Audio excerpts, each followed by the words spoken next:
తెలంగాణ రాష్ట్ర ప్రభుత్వం మహిళలకు ఉచిత బస్సు సౌకర్యం కల్పించడం మంచి విషయమే అయినప్పటికీ సరిపడా బస్సులు లేక ప్రయాణికులు నానా అవస్థలు పడుతున్నారని రాష్ట్రంలో అధికారంలో ఉన్న కాంగ్రెస్ ప్రభుత్వం ప్రజల అవసరాలకు సరిపడినన్ని బస్సుల సంఖ్య పెంచాలని డిమాండ్ చేస్తూ ప్రగతిశీల మహిళా సంఘం, ప్రగతిశీల యువజన సంఘం, సత్తుపల్లి మండల కమిటీ ఆధ్వర్యంలో సత్తుపల్లిలో ర్యాలీ నిర్వహించి ఆర్టీసీ డిఎం కార్యాలయం ఎదుట ధర్నా నిర్వహించి వినతిపత్రం సమర్పించారు.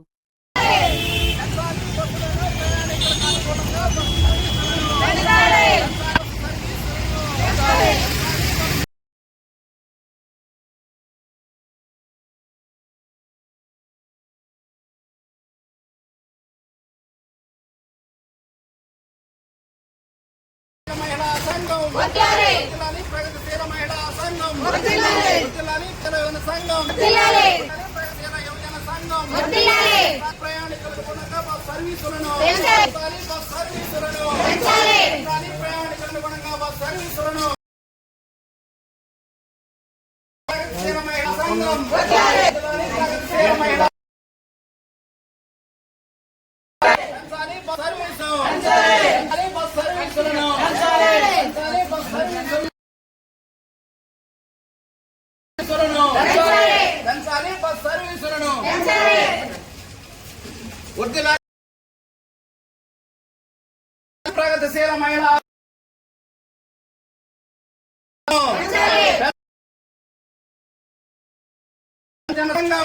వర్ధిల్లాలి ప్రగతిశీల యువజన సంఘం, వర్ధిల్లాలి ప్రగతిశీల మహిళా సంఘం, వర్ధిల్లాలి ప్రగతిశీల సంఘం, పెంచాలి సర్వీసులను.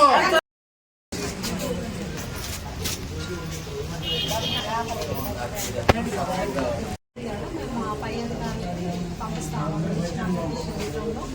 మా పై అధికారులకు పంపిస్తాం మేడం. బస్సెస్ కొనడం ఖర్చు అవన్నీ కాదు, స్టేట్ వైడ్ పాలసీ కాబట్టి చేస్తాం. మ్యాక్సిమం మా దగ్గర ఉన్న వరకైతే మేము ఆపరేట్ చేస్తున్నాం. ఎవరికి ఇన్కన్వీనియన్స్ అవ్వకుండా టైం టు టైం షెడ్యూల్ అన్ని ఎట్లాంటి ప్రాబ్లమ్స్ లేకుండా నడుపుతున్నాము. ఇది కూడా మా పై అధికారుల దృష్టికి తీసుకెళ్తాం. రాష్ట్ర వ్యాప్తంగా కూడా ఈ బస్సుల సమస్య విపరీతంగా ఉంది. మన సూర్యాపేట పోతే అసలు ఒక బస్సు కూడా ఖాళీ లేకుండా ఇబ్బంది పడతా ఉన్నాం. ఇదే అంటే బస్సులు తక్కువ ఉన్నాయి, అందుకే సరిపోవట్లేనేది జనం నుంచి వస్తూ ఉంది. అందుకని అలాంటి ఇబ్బంది పడకుండా బస్సులో చాలా గొడవలు అవుతూ ఉన్నాయి. ఇదంతా పరిష్కారం అవ్వాలంటే మనం కూడా ఒక కార్యక్రమం తీసుకొని డిపోల ముందు ధర్నా చేసి మెమోరాండం ఇవ్వాలని చెప్పి రాష్ట్ర కమిటీ అనుకోవడం జరిగింది. ఆ పిలుపులో భాగంగానే ఇలా రాష్ట్ర వ్యాప్తంగా కూడా అన్ని డిపోల దగ్గర కూడా ఇవాళ మెమోరాండం ఇచ్చి చేస్తా ఉన్నాం. వచ్చేది మన మహిళలు కానీ మనం గుర్తించాలా. మన పిల్లలు కానీ ఎవరైనా డ్యూటీలకు వెళ్ళాలంటే వాళ్ళు ఫుట్పాత్లోనే ఉంటున్నారు. వాళ్ళని దిగు అని కూడా కండక్టర్లు డ్రైవర్లు తింటారు, లేకపోతే బస్సు కదలరు. అంటే ఇప్పుడు మనకి ఇబ్బంది, మన డ్యూటీలు చేసి వచ్చి మన భర్తలు కానీ మన తమ్ముళ్ళు కానీ కొడుకులు కానీ వాళ్ళు కరెక్ట్ టయానికి బస్సుకు వెళ్ళాలని మరి అందరికీ ఇబ్బంది కలగకుండా మరి డిపో నుండి కానీ ఎక్కడ డిఎం గారు హైదరాబాద్ ఎక్కడ నుండి కానీ బస్సులు అధికంగా ప్రయాణికులకు కల్పించాలని మన మహిళా సంఘం తీసుకున్నటువంటి ఈ కార్యక్రమాన్ని మనం విజయవంతం చేయడానికి వచ్చాము. కాబట్టి అందరికీ ధన్యవాదాలు.